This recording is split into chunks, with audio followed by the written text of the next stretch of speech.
ending on June 30, 2031, in accordance with Section 4, Article 6 of the Constitution of the Republic of the Philippines, given this 17th day of May 2025 in the city of Manila, Philippines. Signed, George Erwin M. Garcia, Chairman, Amy P. Ferolino, Ray E. Bulay, Ernesto Ferdinand P. Maceda Jr., Nelson J. Celis, Maria Norina S. Tahal Casingal, Noli R. Pipo, Commissioners.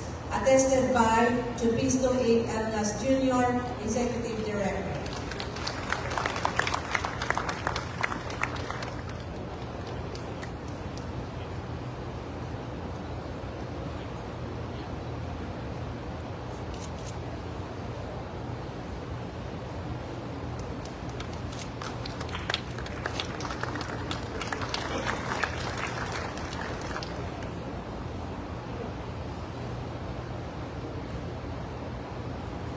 May we request the family and friends of Senator Go to come on the stage for a photo opportunity.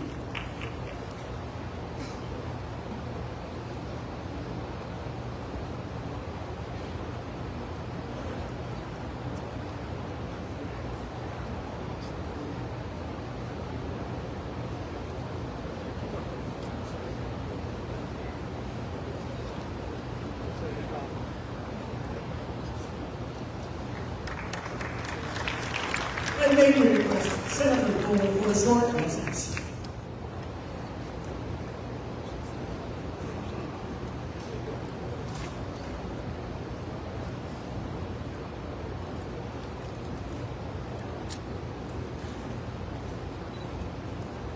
Magandang araw po sa ating lahat, mga minamahal kong kababayan ng Pilipino, ngayong adlaw sa Malaypon.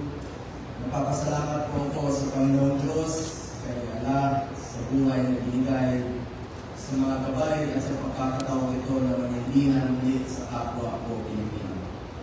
Truly, God is good, God is fair, pinagpapala po ang nagpapakumbaba. Taos-puso din ang aking pasasalamat sa buong sambayan ng Pilipino, mula Batanes, mula Apari, hanggang Hulo, hanggang Tawi-Tawi. Maraming salamat po sa inyong tiwala at suporta sa akin na isang probinsyano, isang Batanggenyong Bisaya na tubong Mindanao sa pagkakataong makapagserbisyo ulit sa inyo. Hindi ko po sasayangin ang tiwalang ibinigay ninyo. Patuloy po akong magsiservisyo sa inyo sa abot ng aking makakaya dahil bisyo ko po ang magserbisyo sa kapwa ko Pilipino. Hindi rin matutumbasan ang aking pasasalamat kay dating Pangulong Rodrigo Duterte na naging mentor at inspirasyon ko sa pagsiservisyo sa loob ng mahigit 2 dekada. Huwag natin kalimutan ang kanyang mga sakripisyo para sa sambayanang Pilipino. Katulad ng pagsigurong ligtas na nakakalakad sa pag-uwi ang ating mga anak na hindi nababastos at hindi nasasaktan.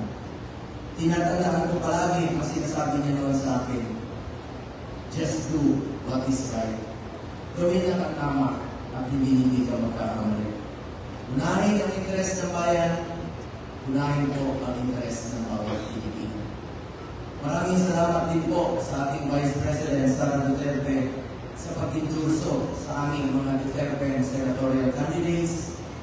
Salamat sa mga staff. Salamat rin po sa mga kapwa ko kandidato, Iben Salvador.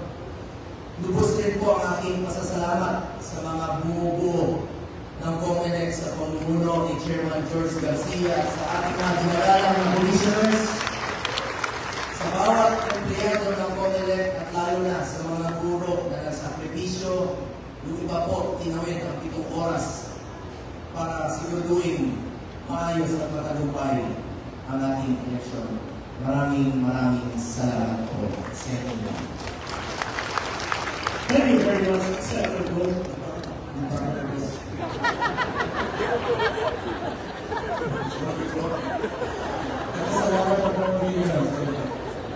And for my second term, with all sincerity, I will continue to push for powerful programs and laws, especially on health. Health is wealth. We must work together to bring quality medical services closer to our people, particularly the poor and entitled patients. Ang kalusugan ay katumbas ng buhay ng bawat Pilipino. With the help of my fellow legislators, we will also continue to help our future generations. The youth whose voices we heard last elections and who hold the promise of a brighter future for our country.